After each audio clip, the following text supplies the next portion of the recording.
So here we are in the weirdest time ever. I'm a little upset there's no zombies walking around, but hey, the coronavirus is a deadly virus for the elderly, for the infirm, for the people that are going to suffer from this.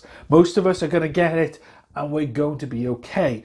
But for businesses that are trying to make sure they tackle this and keep the wheels churning, how do you deal with it? And a lot of companies are going down the remote working route. And I'm here to give you some tips after 4.5 years of working on my own, what you need to do.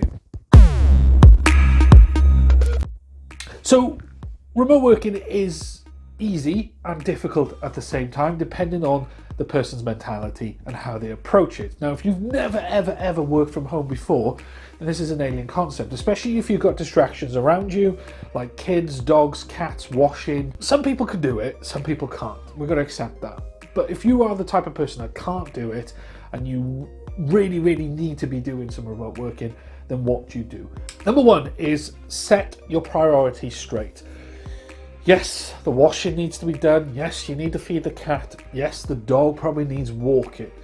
So utilize these kind of things that are in your personal life as breaks, you need to do these things at certain points. So you need to then set your work for 2 or 3 hours and then do a chore. And then 2 or 3 hours more work and then do a chore. Because if you don't do the chores and you are that type of minded person, especially if the dog needs walking, or you've got to go quickly pick up the kids and drop them off somewhere, or you need to go and get that pint of milk. If you don't do those chores, it'll burn in the back of your head if you're that way inclined person. And especially if you go to the kitchen and the washing up hasn't been done or the dishwasher hasn't been loaded, you'll then distract yourself and try doing that over actually doing what you should be doing.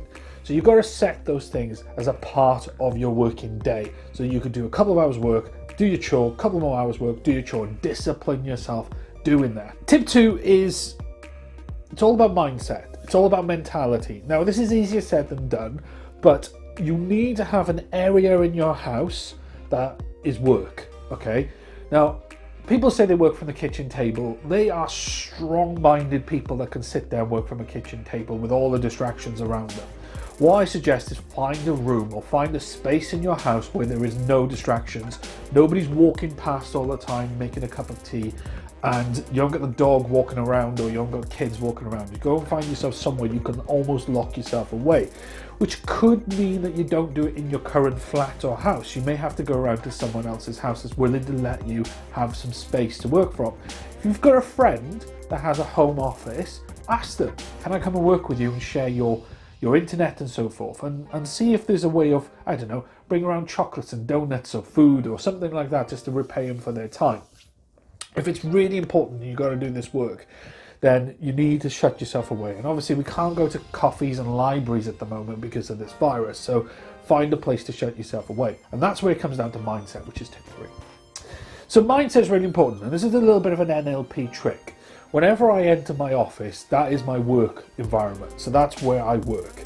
And every time I'm in there, I think of work and I only do work. When I leave that office and I go to make a drink, I'm outside of work. And especially when it comes to 6 o'clock, 7 o'clock at night, and I leave that office, I close the door and that's work complete. And then I tell myself the rest of my time now is with my family or doing whatever I need to do next. Now, the reason I do that, when I'm in work mode, then I think about work and I only do work related things in that office. I don't go on the internet looking for holidays, or I don't go doing things on the side. It's only work related stuff in that office. If I need to go make a phone call that's personal, I will take it in my work environment, but I try to walk out that office and go to the kitchen and make a coffee whilst I'm chatting to family or friends or whatever it is. I don't do that in my work environment.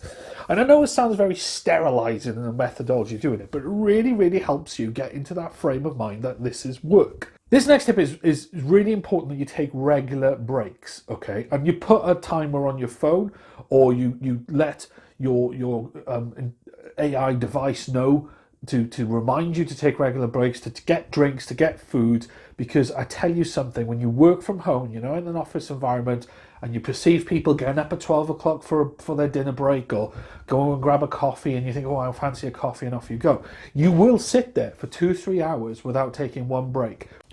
don't get so focused. Don't get kind of drawn into things. The regular breaks is really important, but also time your work into bursts of kind of work that you need to do, then take a regular break. Now, I took this advice from the Welsh rugby team. Do work in bursts of 40, 45 minutes.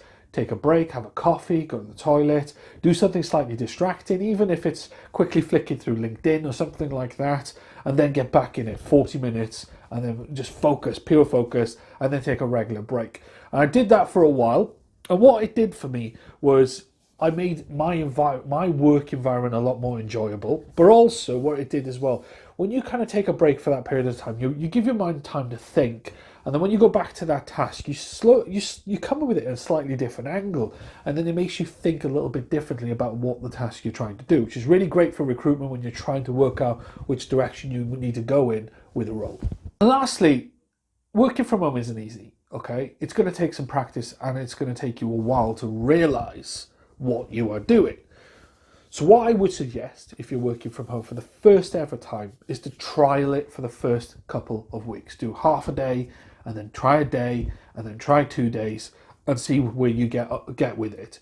If employers are saying, right, from Monday on, you're all working from home, that's like checking you into a cold bath. You're going to freeze up and tense, but don't worry about it. Relax.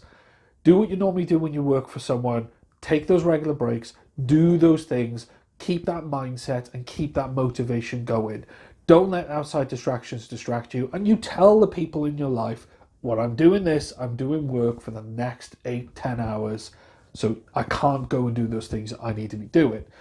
If you're going to use it as a bit of a jolly and you think you can do a couple of hours and then go pick up the kids or go down the pub or whatever it is, then fine, that's your prerogative and you try to do that. But if your bosses are on your back about results still need to be driven, then you may need to take it a lot more serious than you think.